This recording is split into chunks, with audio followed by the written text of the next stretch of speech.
আসসালামু আলাইকুম। আজ ২০ ডিসেম্বর ২০২৫ শনিবার। শুরু করছি চেঞ্জ টিভি প্রতিদিনের গল্প অনুষ্ঠান। দর্শক, আপনাদের সঙ্গে রয়েছে আমি ইমতিয়াজ আহমেদ। শুরুতেই সংবাদ শিরোনাম। শরীফ ওসমান হাদিকে সমাহিত করা হলো জাতীয় কবির পাশে। হাদিকে স্মরণ করতে বাধ্য হলো ভারত, হস্তক্ষেপ না করার অঙ্গীকার করল দিল্লি। জানা গেল এই মুহূর্তে কোথায় কোন স্পটে অবস্থান করছে হাদির খুনি। এবার বিস্তারিত। জুলাই বিপ্লবী শরীফ ওসমান হাদিকে দেয়া হলো বিরল সম্মান। তাকে ঢাকা বিশ্ববিদ্যালয়ের কেন্দ্রীয় মসজিদ প্রাঙ্গণে জাতীয় কবি কাজী নজরুল ইসলামের সমাধির পাশে সমাহিত করা হয়েছে। ঢাবি প্রতিষ্ঠার ১০৫ বছরের মধ্যে এই প্রথম কোনো তরুণ শহীদকে বিশ্ববিদ্যালয় প্রাঙ্গণে দাফন করা হলো। আধিপত্যবাদ বিরোধী লড়াইয়ে এই উদ্যোগ যুগ যুগ ধরে সবাইকে অনুপ্রাণিত করবে বলে মনে করেন ছাত্র জনতা।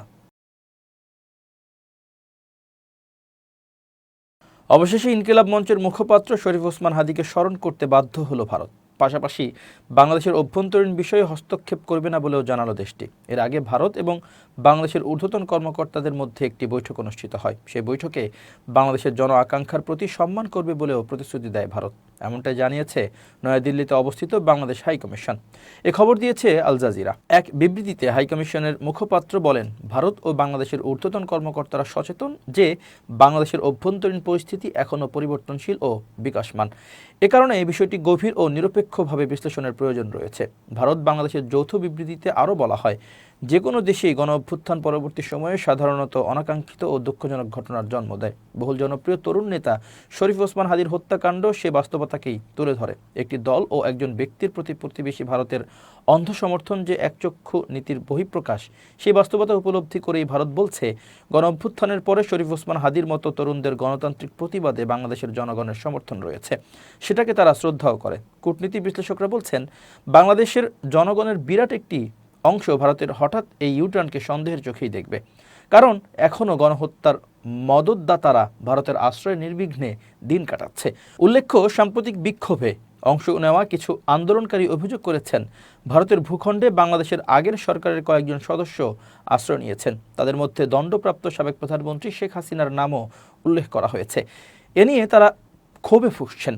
পাশাপাশি শরীফ ওসমান হাদির খুনি ফয়সাল ও আলমগীর এখন ভারতের মহারাষ্ট্রে অবস্থান করছেন। ফলে তাদেরকে প্রশ্রয় দেওয়ার অভিযোগ কোনোভাবেই অস্বীকার করতে পারে না দিল্লি। এদিকে বাংলাদেশের পরিস্থিতি নিয়ে এক প্রতিবেদনে ভারতের পররাষ্ট্র বিষয়ক কমিটির সদস্য শশী থারুর বলেছেন, বর্তমান বাস্তবতায় বাংলাদেশের সঙ্গে কূটনৈতিক সম্পর্কের কৌশল পুনর্বিবেচনা করা দরকার। গণহত্যার সঙ্গে জড়িত ব্যক্তিবর্গকে আশ্রয় দেওয়ার ক্ষেত্রে পলিসি পুনর্নির্ধারণেরও আহ্বান জানানো হয়েছে বিজেপি সরকারের প্রতি। ইনকিলাব মঞ্চের আহ্বায়ক শরীফ ওসমান হাদিকে গুলি করে হত্যার ঘটনায় প্রধান অভিযুক্ত ফয়সাল করিম মাসুদ ঘটনার পরপরই দেশ ছেড়ে ভারতে পালিয়ে গেছে বলে তদন্ত সংশ্লিষ্ট সূত্রে জানা গেছে।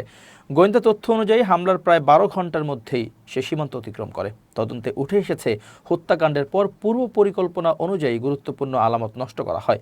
পুলিশের হাতে গ্রেপ্তার হওয়া অভিযুক্ত ফিলিপের ২ সহযোগীর জবানবন্দিতে জানা যায়, ভুটিয়াপাড়া সীমান্ত ব্যবহার করে ফয়সাল ও তার এক সহযোগী ভারতে প্রবেশ করে। তদন্ত সংশ্লিষ্ট সূত্র জানায়, ফয়সালের ব্যবহৃত মোবাইল ফোনের আইপি অ্যাড্রেস বিশ্লেষণ করে ভারতের মহারাষ্ট্রে তার অবস্থান শনাক্ত করা হয়েছে। সে বর্তমানে দেশটির রিলায়েন্স কোম্পানির একটি মোবাইল সংযোগ ব্যবহার করে যোগাযোগ বজায় রাখছে বলেও তথ্য পাওয়া গেছে। যদিও হত্যাকাণ্ডের মূল ২ অভিযুক্ত এখনও পলাতক, তবে তদন্তে পুরো ঘটনার ছক স্পষ্ট হয়ে উঠেছে। তদন্তকারীদের তথ্য অনুযায়ী চলতি বছরের জুলাই মাসে দেশে ফিরে ফয়সাল করিম মাসুদ কামাল, রুবেল ও মঈনুদ্দিনের সঙ্গে যোগাযোগ স্থাপন করে।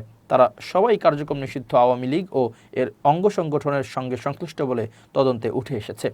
গোয়েন্দা তথ্য অনুযায়ী গত ৪ ডিসেম্বর রাত ৮টা ১৮ মিনিটে ফয়সাল ও তার সহযোগী কবির বাংলা মোটরের ইনকিলাব কালচারাল সেন্টারে যান। প্রায় ৬ মিনিটের ওই সাক্ষাতে শরীফ ওসমান হাদির সঙ্গে ঘনিষ্ঠতা তৈরির চেষ্টা করা হয় এবং একসঙ্গে কাজ করার প্রস্তাব দেওয়া হয়। এরপর ৯ ডিসেম্বর রাতে ফয়সাল পুনরায় ওই কেন্দ্রে যান। এ সময় তার সঙ্গে ছিলেন নতুন সহযোগী আলমগীর। সেখানে নির্বাচনী প্রচারণা নিয়ে আলোচনা হয় এবং ওই বৈঠকের মাধ্যমে ফয়সাল হাদির প্রচারণা টিমে যুক্ত হন। পরদিন ১২ ডিসেম্বর সেগুনবাগিচায় হাদির প্রচারণার সরাসরি অংশ নেয় তারা। রিসোর্টের সিসিটিভি ফুটেজে শুক্রবার ভোর ৫টা ২২ মিনিটে ফয়সাল ও আলমগীরের গাড়ি প্রবেশের দৃশ্য ধরা পড়ে। সেখানে আগে থেকেই অবস্থান করেছিলেন ফয়সালের বান্ধবী মারিয়া ও তার বোন। তদন্ত সংশ্লিষ্ট সূত্র জানায়, সেখানে হাদির একটি ভিডিও দেখিয়ে ফয়সাল হামলার পরিকল্পনা প্রকাশ করে এবং ঘটনার পর সব ধরনের যোগাযোগ বন্ধ রাখার নির্দেশ দেয়। পরবর্তীতে বান্ধবীকে বাড্ডায় নামিয়ে দিয়ে বেলা 11টা 5 মিনিটে আগারগাঁওয়ের বাসা থেকে মোটরসাইকেলে বের হয় ফয়সাল ও আলমগীর। তারা সরাসরি সেগুনবাগিচায় হাদির প্রচারণায় যোগ দেয়। দুপুর 12টা 22 মিনিটে হাদি মতিঝিলের উদ্দেশ্যে রওনা হলে অভিযুক্তরা তাকে অনুসরণ করতে থাকে। দুপুর 12টা 50 মিনিটে হাদিকে বহনকারী অটোরিকশা মতিঝিলের জামিয়া দারুল উলুম মসজিদের সামনে পৌঁছায়। সেখানে জুমার নামাজ আদায় করেন তিনি। নামাজ শেষে দুপুর 2টা 16 মিনিটে সেখান থেকে রওনা দিলে অভিযুক্তরা আবারও পিছু নেয়। পরে মতিঝিল হয়ে পল্টনের বক্স কালভার্ট সড়কে প্রবেশের পর দুপুর 2টা 24 মিনিটে খুব কাছ থেকে হাদিকে লক্ষ্য করে দুটি গুলি ছোড়া হয় বলে তদন্তে উঠে এসেছে। ইনকিলাব মঞ্চের আহ্বায়ক এবং জুলাই গণঅভ্যুত্থানের সম্মুখ সারির যোদ্ধা শরীফ ওসমান হাদি হত্যার মাস্টার মাইন্ড হিসেবে ঢাকার কেরানীগঞ্জ উপজেলার সাবেক চেয়ারম্যান শাহিন আহমেদ ওরফে শাহিন চেয়ারম্যানের নাম উঠে এসেছে। এ নিয়ে দৈনিক যুগান্তরে প্রকাশিত এক প্রতিবেদনে বলা হয়, গোয়েন্দা সূত্রের দাবি, কিলিং মিশন বাস্তবায়নে অর্থ এবং অস্ত্রের যোগানদাতা ছিলেন তিনি নিজেই। এছাড়া চাঞ্চল্যকর এই হত্যাকাণ্ডে শাহিন চেয়ারম্যানের সহযোগী হিসেবে আরও কয়েকজনের যোগসূত্রতা জানতে পেরেছেন তদন্ত সংশ্লিষ্টরা, যাদের কয়েকজন নিষিদ্ধ ঘোষিত ছাত্রলীগ নেতা। যুগান্তরকে এমন তথ্য নিশ্চিত করেছে গোয়েন্দা সংস্থার দায়িত্বশীল একটি সূত্র জানায়, শাহিন চেয়ারম্যান ছাড়াও হত্যাকাণ্ডের সঙ্গে জড়িত সন্দেহে গোপালগঞ্জ জেলা ছাত্রলীগের সাবেক সভাপতি আব্দুল হামিদকে হন্য হয়ে খুঁজছে পুলিশ। প্রাপ্ত তথ্য অনুযায়ী হাদির উপর হামলার পর ঘাতকদের ঢাকা থেকে সীমান্ত পর্যন্ত পালিয়ে যেতে সহায়তা করেন এই হামিদ। জুলাই বিপ্লবে শরীফ ওসমান হাদির ভূমিকা এবং গত বছর 5 আগস্টের পর থেকে তার বিভিন্ন বক্তব্য সামগ্রিক কর্মকাণ্ডে ফ্যাসিস্ট আওয়ামী লীগ চরম ক্ষুব্ধ ছিল। দলটি হাদিকে আওয়ামী লীগ এবং তাদের দোসরদের জন্য বড় বিপদ হিসেবে চিহ্নিত করে। এরপর হিট লিস্টের প্রথম টার্গেট হিসেবে হাদিকে হত্যার ছক কষা হয়। জানা যায়, শাহিন আহমেদ দীর্ঘদিন ঢাকার দক্ষিণ কেরানীগঞ্জ থানা আওয়ামী লীগের সভাপতি ছিলেন, তবে তিনি মাফিয়া ডন হিসেবেই বেশি পরিচিত।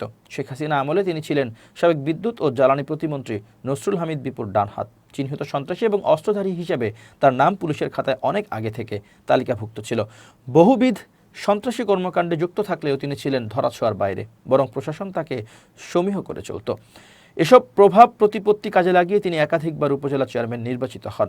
স্থানীয়রা জানান, 5 আগস্টের পট পরিবর্তনের পর প্রভাবশালী আওয়ামী লীগ নেতাদের অনেকের মতো শাহিন চেয়ারম্যানও সীমান্ত পার হয়ে ভারতে চলে যেতে সক্ষম হন।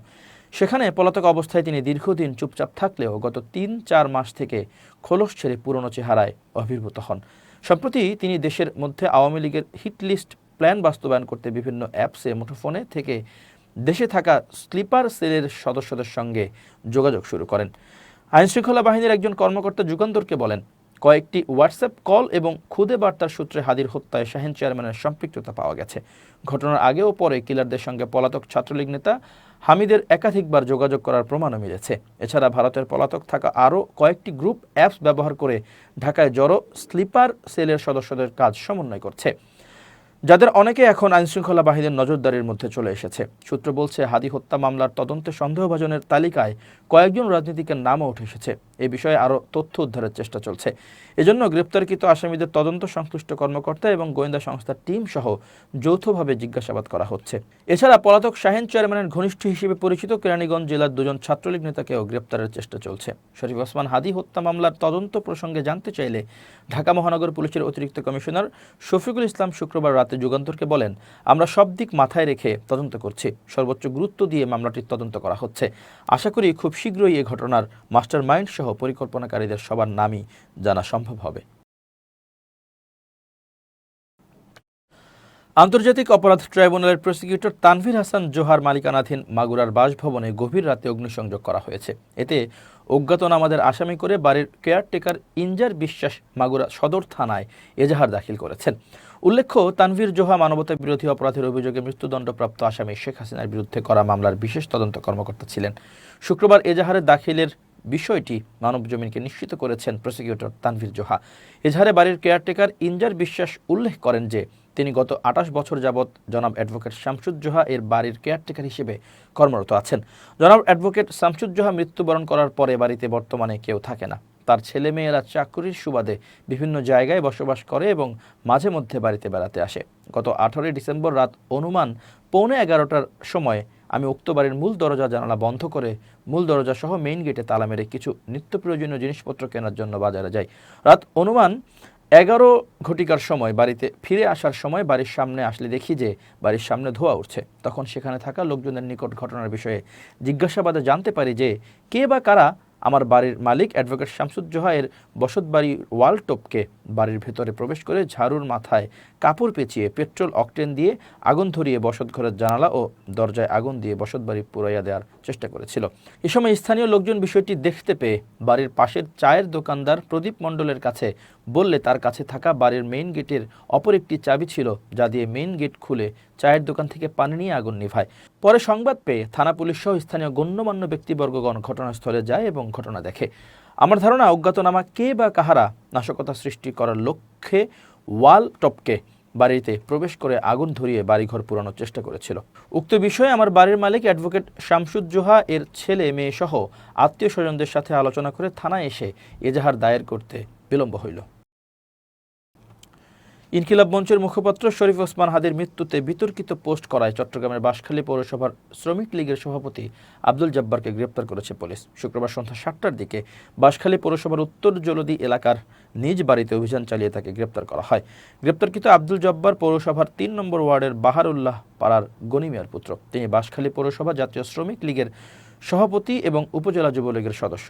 জানা যায় বৃহস্পতিবার রাতে ইনকিলাব মঞ্চের মুখপাত্র শরীফ ওসমান হাদির মৃত্যুর খবর প্রচার হওয়ার পর আব্দুল জব্বার তার ব্যক্তিগত ফেসবুক আইডিতে আলহামদুলিল্লাহ লিখে একটি পোস্ট দেন। পোস্টটি দ্রুত সামাজিক যোগাযোগ মাধ্যমে ছড়িয়ে পড়লে স্থানীয় ছাত্র জনতার মধ্যে তীব্র ক্ষোভের সৃষ্টি হয় এবং বিভিন্ন মহল থেকে তাকে দ্রুত আইনের আওতায় আনার দাবি ওঠে।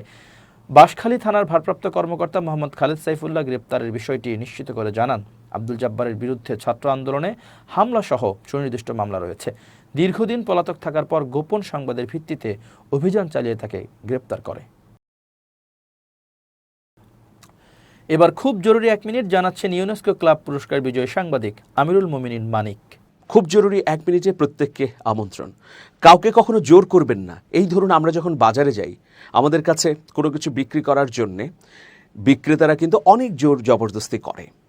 ব্যক্তিগত জীবনে আপনি কাউকে অনুরোধ করতে পারেন, তাকে বোঝাতে পারেন, কিন্তু জোর জবরদস্তির পর্যায়ে যাবেন না। একটা কাজের ক্ষেত্রে আপনি কারো সহায়তা চাইতে গিয়ে জোর করবেন না। কাউকে সুপথে ফেরাতে গিয়ে জোর করবেন না, কারণ জোর করলে হিতে বিপরীত হয়। বরং আপনি বোঝার জন্য সময় দিন, সেই ব্যক্তি যেন উপলব্ধি করেই সঠিক পথে ফিরে আসে বা আপনার পাশে দাঁড়ায় বা আপনাকে অনুভব করে, সেই সুযোগটি দেওয়া উচিত। সেই জন্যে জীবন থেকে জোরাজোরি, জোর জবরদস্তি এই শব্দগুলো আজ থেকে ফেলে দিন। ভালো থাকুন, শুভেচ্ছা নিরন্তর। এবার দেশের বাইরের খবর। চারদিকে কাঁচ ভাঙার ঝনঝনানির মাঝে বাতাসে ভেসে এলো মদের উগ্র গন্ধ। হাতে লাঠি নিয়ে একদল নারী মারমুখী হয়ে তছনছ করেছেন দোকানের তাকে সাজানো একের পর এক বোতল। কোনো দাঙ্গা বা ব্যক্তিগত শত্রুতা নয়, এ যেন এক অস্তিত্ব রক্ষার লড়াই। তিল তিল করে গড়ে তোলা সুখের সংসার যখন নেশার করাল গ্রাসে বিলীন হতে বসেছে, তখন দেয়ালে পিঠ ঠেকে যাওয়া নারীরাই নিজেরাই আইন হাতে তুলে নিলেন। চাঞ্চল্যকর এই ঘটনাটি ঘটেছে ভারতের উত্তরপ্রদেশের আগ্রা জেলার মহুয়া গ্রামে। আগ্রা জয়পুর জাতীয় সড়কের পাশে অবস্থিত একটি মদের দোকানকে কেন্দ্র করে দীর্ঘদিন ধরেই ক্ষোভ জমছিল স্থানীয় নারীদের মনে। তাদের দাবি, হাতের কাছে মদ পাওয়ায় ঘরের পুরুষরা চরম নেশাগ্রস্ত হয়ে পড়েছে। ফলে প্রতিদিনের পারিবারিক শান্তি যেমন বিঘ্নিত হচ্ছে, তেমনি পাল্লা দিয়ে বাড়ছে পারিবারিক সহিংসতার ঘটনা। ভুক্তভোগী নারীদের অভিযোগ, স্থানীয় প্রশাসনের কাছে এই দোকানটি সরানোর জন্য বারবার দাবি জানানো হলেও কোনো কাজ হয়নি। অবশেষে নিরুপায় হয়ে বুধবার লাঠি হাতে একত্রিত হন গ্রামের শতাধিক নারী। দোকানে ঢুকে অতর্কিত হামলা চালিয়ে মদের শত শত বোতল ভেঙে গুঁড়িয়ে দেন তারা। মুহূর্তে পুরো এলাকায় বিশৃঙ্খলা ছড়িয়ে পড়ে। ঘটনার একটি ভিডিও ইতিমধ্যে সামাজিক যোগাযোগ মাধ্যমে ভাইরাল হয়েছে। ভিডিওটি দেখে নেটিজেনরা ওই ভুক্তভোগী নারীদের সাহসের প্রশংসা করেছেন। আবার কেউ আইন নিজের হাতে তুলে নেওয়ার ঘটনায় বিস্ময় প্রকাশ করেছেন। তবে ঘর বাঁচাতে এই নারীদের রণচণ্ডী রূপ এখন পুরো এলাকায় আলোচনার কেন্দ্রবিন্দুতে পরিণত হয়েছে। তথ্য ও যোগাযোগ প্রযুক্তি পণ্যের উপর ভারতের শুল্ক আরোপ এবং ভারতীয় ফটোভোলটাইক ভর্তুকির বিরুদ্ধে বিশ্ব বাণিজ্য সংস্থা ডব্লিউটিও কাছে মামলা করেছে চীন। চীনের দাবি, এই পদক্ষেপগুলো ডব্লিউটিওর নিয়ম লঙ্ঘন করেছে। ব্রিটিশ সংবাদ মাধ্যম রয়টার্সের এক প্রতিবেদনে বলা হয়, শুক্রবার 19 ডিসেম্বর প্রকাশিত এক বিবৃতিতে এ তথ্য নিশ্চিত করেছে চীনের বাণিজ্য মন্ত্রণালয়। বিবৃতিতে বলা হয়, ভারতের এই শুল্ক ও ভর্তুকি দেশটির অভ্যন্তরীণ শিল্পকে অন্যায্য প্রতিযোগিতামূলক সুবিধা দিচ্ছে এবং এতে চীনের স্বার্থ ক্ষতিগ্রস্ত হচ্ছে। একই সঙ্গে এসব পদক্ষেপ ডব্লিউটিওর নিয়মের লঙ্ঘন। চীনের বাণিজ্য মন্ত্রণালয় আরও জানায়, তারা আবারও ভারতকে ডব্লিউটিওতে দেওয়া সংশ্লিষ্ট অঙ্গীকার মেনে চলার আহ্বান জানাচ্ছে এবং অবিলম্বে এসব ভুল নীতি সংশোধনের দাবি জানাচ্ছে। প্রিয় দর্শক, শেষ করছি চেঞ্জ টিভির প্রতিদিনের গল্প অনুষ্ঠান। changetv.press বাংলাদেশের ইউটিউব জার্নালিজমের অগ্রদূত। ভিজিট করুন এর ওয়েবসাইট www.changetv.press, ইউটিউব youtube.com/changetvpress এবং সাবস্ক্রাইব করুন চ্যানেলটি। নিয়মিত লাইক, কমেন্ট ও শেয়ার করে আপডেট রাখুন নিজেকে। ভালো থাকুন, নিরাপদে থাকুন, শুভেচ্ছা নিরন্তর।